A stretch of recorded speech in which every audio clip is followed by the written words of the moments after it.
ఏపీసీహెచ్ఓస్ అందరికీ నమస్కారం అండి.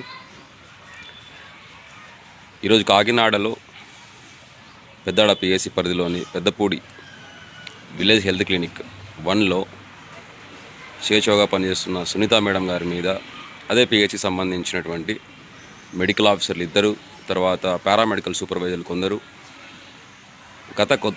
గత కొంతకాలంగా మేడం గారిని మానసికంగా అవమానకరంగా షోకు గురి చేస్తూ ఉన్నారు.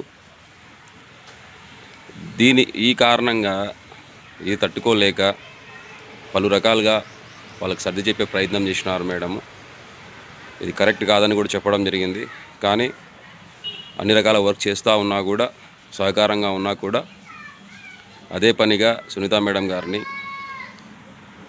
పర్టికులర్ మెడికల్ ఆఫీసర్స్ ఇద్దరు, తర్వాత పారామెడికల్ సూపర్వైజర్ కొందరు కలిసి చాలా మానసిక శోభకు గురి చేశారు.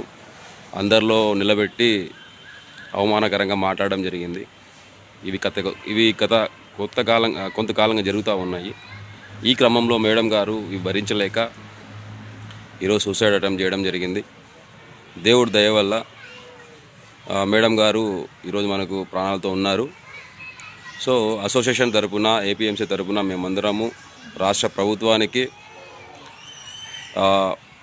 రిక్వెస్ట్ చేసేది ఏంటంటే, దయ ఉంచి ఇలాంటి సంఘటనలు మళ్ళా జరగకుండా చూడాలి. కన్సర్న్డ్ మెడికల్ ఆఫీసర్స్ని, తర్వాత పారామెడికల్ సూపర్వైజర్ ఎవరైతే ఇన్వాల్వ్ అయినారో వాళ్ళందరినీ ఇమీడియట్గా సస్పెండ్ చేసి, తర్వాత ఎంక్వైరీ వేసి వారికి సునీత మేడం గారికి సరైన న్యాయం చేయాలనేసి Andhra Pradesh mid level health providers community health officers association నుంచి మేము డిమాండ్ చేస్తూ ఉన్నాము రాష్ట్ర ప్రభుత్వానికి, తర్వాత కన్సర్న్ డిఎంహెచ్ఓ సార్ గారికి. Thank you.